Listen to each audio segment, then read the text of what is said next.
Hey guys, Girl Miss Heart Attack here, and I'm doing a commentary. And typically I like to do live commentaries, but this one's a little bit different. It's a serious subject, so I decided to grab a gameplay I had in my Elgato. It's just search and rescue, so I hope you guys enjoy it. I don't typically record for gameplay, so you guys know I'm more of a comedy-based channel. So you guys don't get to see the serious side of me on the commentary side yet. So, I wanted to talk to you guys about my past with being bullied and how I dealt with it. And it's a serious subject, I understand that. And I wanted to do this probably about 6 months ago. I wanted to record this. And I just didn't have enough courage to kind of go back in this. And I've recorded this intro like 5 times and I started bawling. So, trying to keep it together. But, I wanted to say some of the stories, and I understand that everybody's gone through it. It's really rare for someone not to get out of school or life being bullied at least one time. And some people have it worse, and some people don't, but it's still a serious subject no matter what. Bullying can start at any time. It can start at 6 years old, and it can start at 26. You can be in your workplace, a full-grown adult, and be bullied. It doesn't matter when it starts. It's still serious. Mine started when I was in kindergarten, and I remember that, like, I was a tomboy. Like, I've told you guys this before.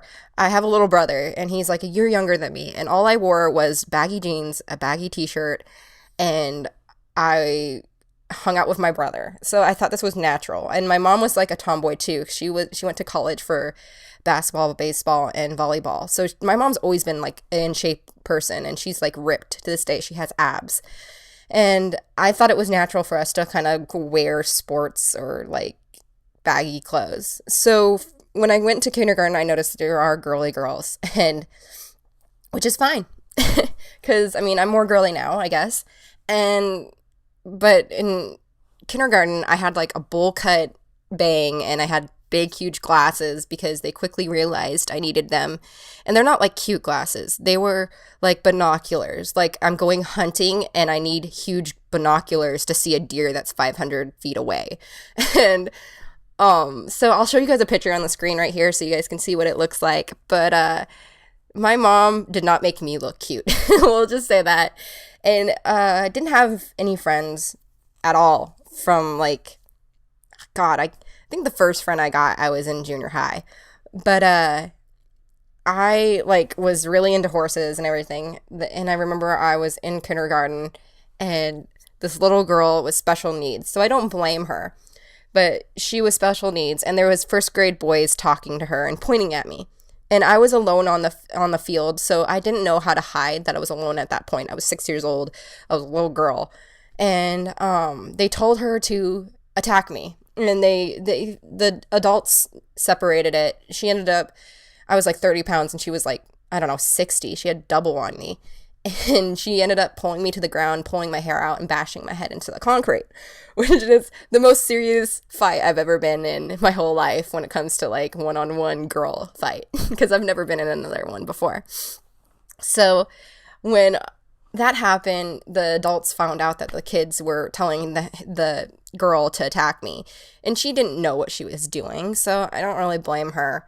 But it was wrong for those little boys to just tell her to attack me. And after that, I kind of went through elementary with no friends. I always tried to be friends with everybody, but I was so awkward that I think I tried too hard, if that makes sense. So no one wanted to be my friend. So I ended up playing sports to hide that I didn't have anybody to hang out with during recess. I would play like soccer and basketball and wall ball, because all of those are team sports and ones that you can stand in line and you don't need to have a friend next to you.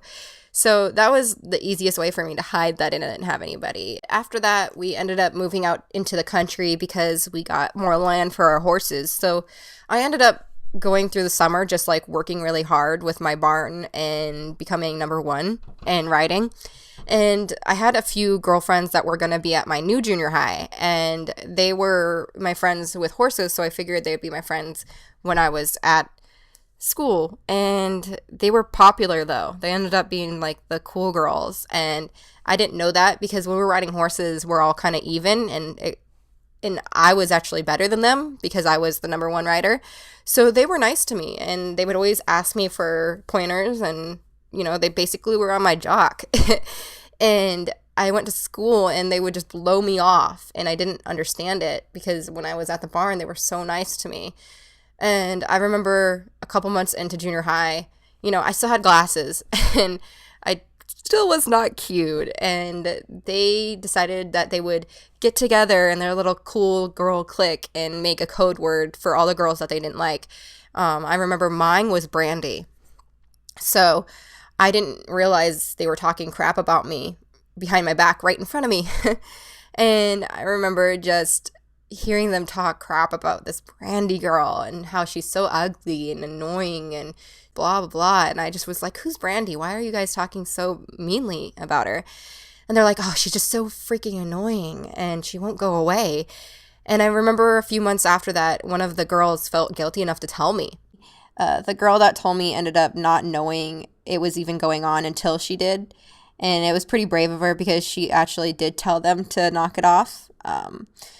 But it broke me down right at school when it happened. I ended up crying in front of them. They made fun of me in front of my face. And it was really hard to know exactly that they felt I was scum to them. And when I got home from school, I couldn't really talk to my family about it. And I put my heart into horses, and I ran out to the horses and I just cried into my horse's shoulder for a good hour.